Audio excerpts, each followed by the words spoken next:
Turns out Teletubby costumes are scary. Time for some context.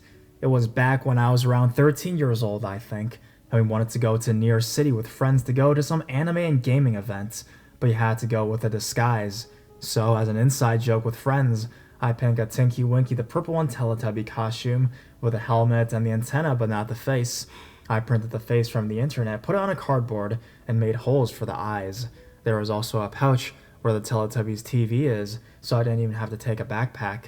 Now the problem, according to my friends, was that the holes I made for the eyes didn't allow them to actually see my eyes, and it looked more like black holes, which they found made my costume creepy, along with the classic Teletubby grin, but I laughed it off, and we had one hell of a day over there. Important detail, I hadn't taken any food, and didn't want to buy food at the event because it was hella expensive.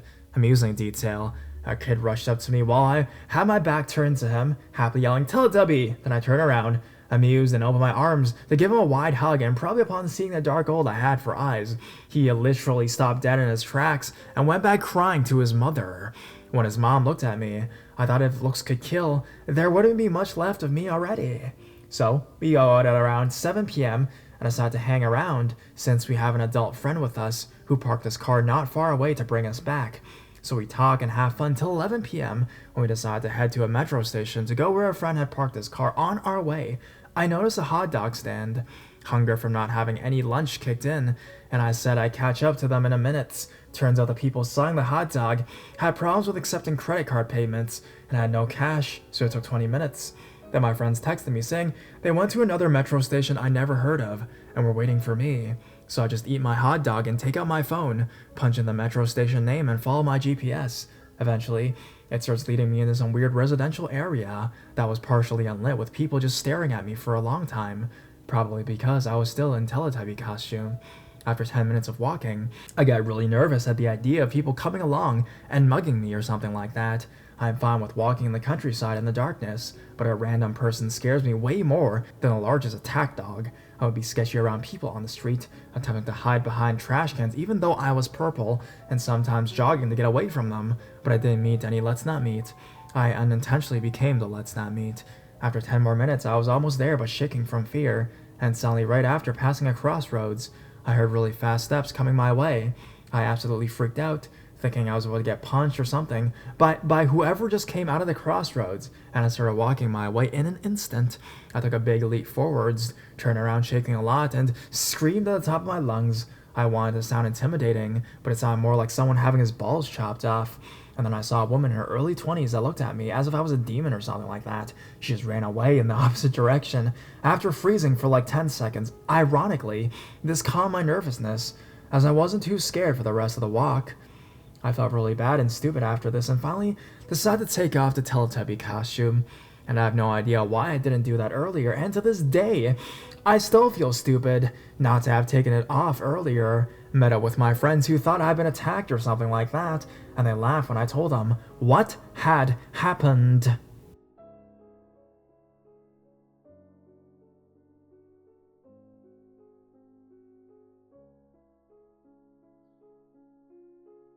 Like a fish in water. Hey people, reading these posts triggered something with me. When I was about 10 or 11ish years old, there was this bus that went around our little village of about 10,000 people, where kids could get on. The bus took us to a swimming pool, where we could then get an afternoon of fun and swimming lessons. We were already able to swim, and I was like a fish in water. I absolutely loved it. The bus driver, an elderly man, and his son, a fit guy in his 40s, were the organizers, in cooperation with the elementary schools. Both are great with kids, especially the son. I made some new friends and we had a lot of fun. So much fun even that I went to summer camp with those people in the south of our country. There were daily trainings, but also nightly horror games which can be described as a scripted dropping. Everything a kid my age would want. Away from parents, however, the son in his 40s kinda got overconfident, I guess.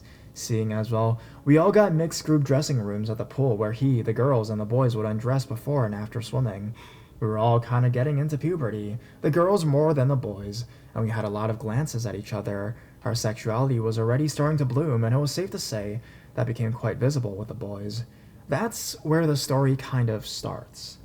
I was having an Adams costume wardrobe malfunction and was hence stalling until the girls left the dressing room. The son left behind too. He must have seen that I was struggling with my appendage. He came over and sat down next to me, barely dressed of course in his Speedos, and asked me what was wrong. If I felt at ease in the group. I was a newcomer, together with my chubbier friend. He told me he saw I had a malfunction and proceeded to ask if I knew about masturbation. He told me he could help me with that. I said I already knew. This was pre-internet, so it wasn't common, I guess, for someone my age. I just found out the link between the vagina and the penis a year before, I guess. As quickly as possible, I pulled up my Speedo and ran from the dressing room, jumped into the pool in the hopes that my malfunction would solve itself. The following days, he came to me multiple times, asking how I was and if I was all okay. And I was kind of stressed for one evening in particular, where we would be Christianed into a group, like how university students need to do assignments for their sorority or something like that. So he told me, while putting his arm around my shoulder, that I needn't worry, that it'll go smooth for me. And it did. My chubby friend, however, had a hard assignment. I guess he wasn't his type. Nothing happened later, but I'm shocked now that I could have put this beside me so easily, to be honest. I remember having heard this guy got arrested a year later by his niece. I was absolutely horrified that people could lie this hard about their uncle. He was a world to her. I guess he liked boys. She was there too, in the summer camp. I asked my dad some days ago if he remembers something like this happening in our village. He was a police officer in town, and he says he doesn't. I don't think I need therapy. I got out without problems. I never went back to swimming either. Don't know if I ever told my dad either. It's all kind of blurry. But dear Mr. Swimming Instructor, let's never meet again.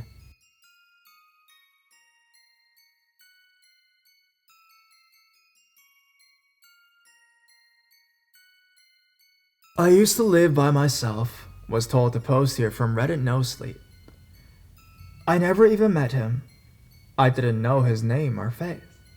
I was blissfully unaware of his very existence.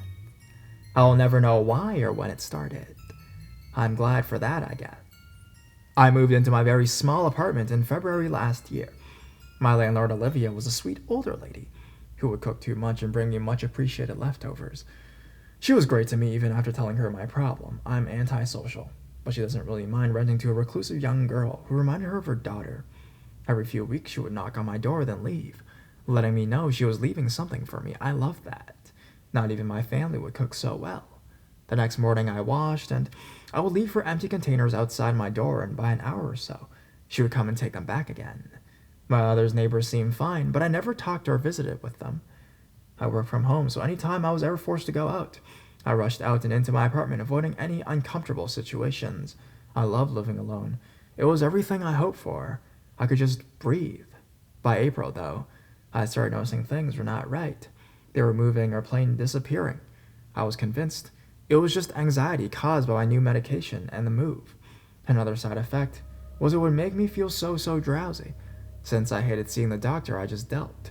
I took naps during the day now, and eventually stopped caring, until one incident doubled my paranoia. Olivia brought me some sort of Greek tossed salad and dressing for lunch one day, and I enjoyed it with my friend Netflix. I fell asleep in the middle of Portlandia, and woke up that evening at 5 p.m. Per usual. What was not usual was my bedding on the opposite side of me was disturbed. I only sleep on the right side. Always.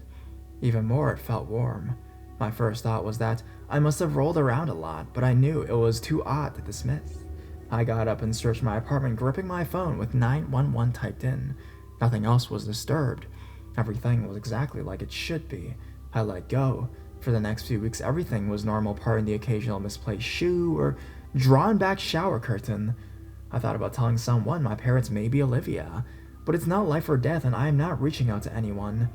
I wasn't scared, I was nervous, maybe a little stubborn, but I stayed. I'm not letting some stupid anxiety ruin my lovely, lonely world. May came and it was getting worse. My panties, toothbrush, hell, even my food was being misplaced. Every time I woke up, there was this strange odor in the air. I finally realized this won't go away by ignoring it. I called my mother and begged to come stay a few days. When I got home, I told them everything. Saying it aloud solidified any creepy suspicions. That weekend, my dad went to my apartment and found out some true horror written all over the walls. Come back, baby, please. He ran out and called the police. There was no one living in my apartment, but definitely someone had access besides me. The investigation revealed a man, Henry, the son of my landlord, Olivia, was in a projected relationship with me. They showed me his confessions on tape. He admitted coming into my apartment every night and every day with his mother's extra key. He claimed we were in love, and he had my permission. He drugged his mother's food she left out for me, causing my drowsiness and falling asleep, so he could come in and watch me sleep, touch my hair, kiss my shoulder. The leftovers I had in the fridge were tested and confirmed I was absolutely horrified and disgusted. A man I never knew existed collected my drain hair, clothes, and trash and practically lived in my apartment. For 4 months.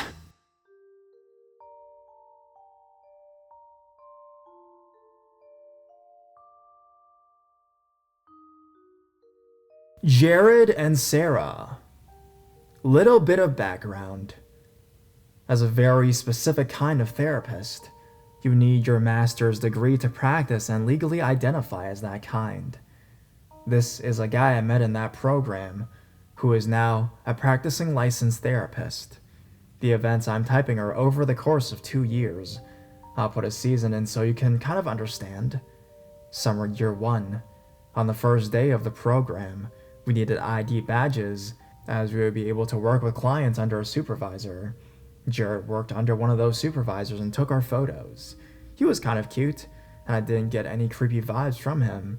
I helped him use the camera and ended up brushing the back of my hand against his wrist while I helped him focus it. Fairly innocuous. He seemed like a super normal guy. Jared and I were a little flirtatious, but I made friends with this woman Sarah as well. She seemed nice, alternative, and super cool. I was already having trouble fitting in with the white hyper nerds in my program. I'm an immigrant. I was politically different from them, and just generally felt out of place. Sarah and I had sleepovers like teenagers, and we talked about being immigrants and the weird niche stuff we liked. We ended up flirting a little and exchanging some saucy photos, although I kept my face out. We both ended up casually seeing other people, but it wasn't a problem or upsetting for either of us. We just had a lot of fun together. Fall 1. I ended up telling Sarah during our time together that Jared had gotten my number from his supervisor, and we were flirting a bit. We had plans to meet on campus for tea that week, as we had a similar client load. She told me that Jared was her ex, and he was horrible to her, and all this other really strange stuff I hadn't been exposed to. When she had gotten hospital sick, Jared had completely ignored her. He said nasty things to her, was downright abusive, and when they broke up, he called an agency about her immigration status, and she was detained. They had no contact order between them for this year at school. I was shocked because Jared was very nice and didn't give me any indication he was such a monster. I apologized for flirting with him and thanked her for telling me, as I would probably be avoiding him. She told me I should actually spend time with him and see what he's like for myself. In retrospect, she still cared about him and was reflecting on their good times together too. At the time, this was my first weird flag on Sarah, and I didn't know if she said those things to lie or to be honest. I didn't cancel the tea, as I figured it would be safe on campus, and I did need info on some clients I had, and he had before. I went to tea with Jared, and he was very nice, a bit shy until we got to clients. He told me about the client, and he told me a lot of his experience in the program. We went on a walk after tea, and he took photos of me while we walked. When we texted later, he said he was so upset he didn't kiss me, and how he felt it was fate when I touched him while helping him with the camera. I told Jared I enjoyed our afternoon together, but I think I would prefer we just be friends, although I understand if he could not. He said he would be friends. A couple weeks were really normal, and then he started sending really sexual and really off-color texts to me about how we should be together. I told him I wasn't comfortable with it, and kind of reverse behavioristed on him, telling him that it seemed like he liked to shout people in order to get attention. He had never been called out before, and like an idiot baby who thought I could handle it, I kept my friendship with Jared, although at arm's length. Winter 1. When I started running out of money, I asked Jared what he thought I could do with my limited time to work. "Why don't you do sex work, and I'll drive you to the appointments. I'll even buy you cute underwear, I'll pay for it," I told Jared. I was more interested in working at like a liquor store than I was uploading some kind of cuckold fetish of his. Then I felt kind of cool for talking back. Mistake 2. I should have cut contact.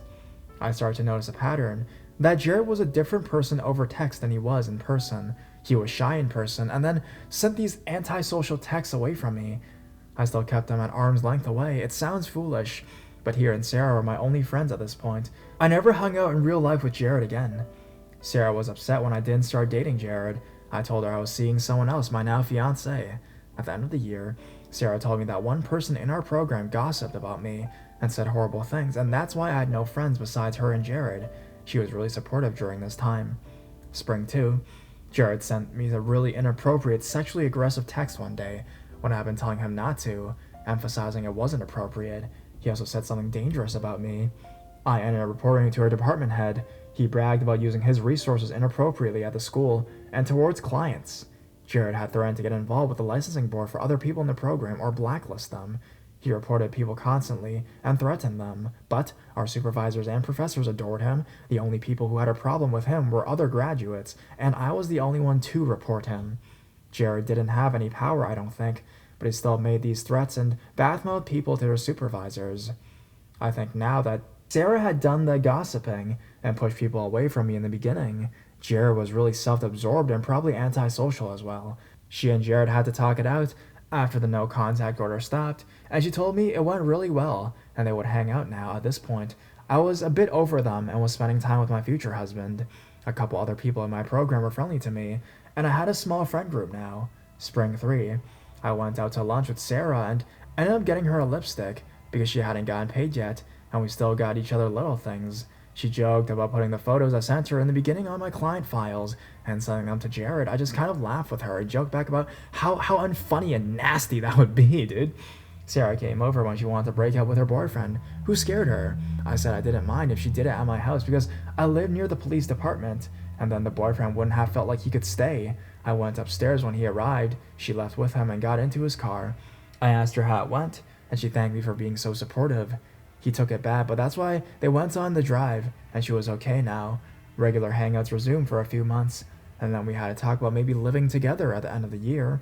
A few days after this, I got a nasty message about how I have flirted with all 4 of the boyfriends she had since I met her.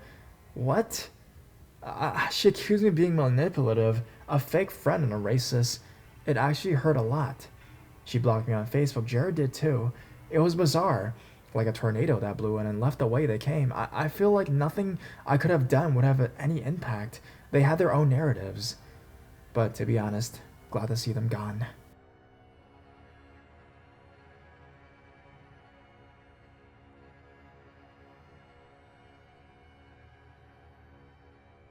The guy who placed a video camera in my room. Longtime lurker, and this is actually my first post ever. This happened a couple years ago when I was about 17. I have a fairly small family, and at the time, I was fighting with my mom every day. I was defiant and a shithead teenager and wanted out of my lame small town. My half-sister is older than me, by 15 years. My dad is much older than my mom and had my sister in his first marriage. So since my sister is damn near close to my mom's age, she thought it would be a good idea if I went and lived with her my senior year. I was thrilled. It was a bad time for my sister, though, because she was going through a separation with her husband. She didn't want to turn down the opportunity to bond with me, so we went and lived with a close friend and her husband. They had a huge, beautiful house, and we were going to be staying with them for a while. I was given my own room. I had my own bed, TV, computer, etc. It was a nice setup for me, and I was thankful they were so accommodating and gave me my own space and privacy. I was in a new city, so I didn't have many friends yet. I spent a lot of time in my room browsing the web and being your typical antisocial 17-year-old. I was immediately creeped out by the husband. He was a nice dude. He just gave me a bad feeling anytime I was around, and he just seemed off. He also had a pedo stash. I was always a little wary of older men, so I brushed the bad feeling off as being dumb and overly paranoid, but I do remember a few notable things about him. First, he was always on his computer. My sister said he kept to himself and played a lot of games and did work, but he would be on all night sometimes.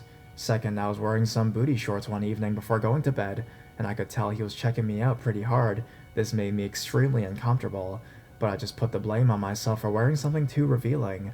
I never wore anything like that around him again. Other than that, he stayed out of my way, and we didn't make much contact with each other. He never made any advances at me, and never did anything that would be considered creepy, other than the occasional glances. Nothing worth bringing up to my sister or her friend. We ended up moving out a few months because my sister got back together with her husband, and when I turned 18 and graduated, I went back home to live with my mother. Fast forward about 2 years later, I'm visiting with my sister, and she's telling me her friend is getting a divorce because she discovered he had a weird porn addiction. Then, she says she has something to tell me. Apparently, while the wife was going through his computer and stumbled upon all the porn, she came across video files of me undressing and whatever else. The husband had placed a video camera in my room and was secretly spying on me and recording everything I did. My sister didn't give me too much details because she started bawling and blaming herself for it, and I didn't want to push it. I was in shock. I never even noticed the camera or anything out of the ordinary. I have no idea where it could have been. It all made sense, but it also didn't at all the same time. The friend had kicked her husband out of the house and divorced him. It's been another 2 years since I first learned of this, and I'm still not sure how to process it. I don't know if he still has the videos or not, and I don't know where he is or what he's doing. I sometimes feel guilty for not reporting him right away, and sometimes I hate my sister's friend for not reporting him either. He's just out there and I'll never get closure. The friend doesn't know my sister told me, and I've never really shared this with anyone until now. It feels good to talk about it, to be honest. So, creepy douche canoe who placed the camera in my room, you better pray we never meet again.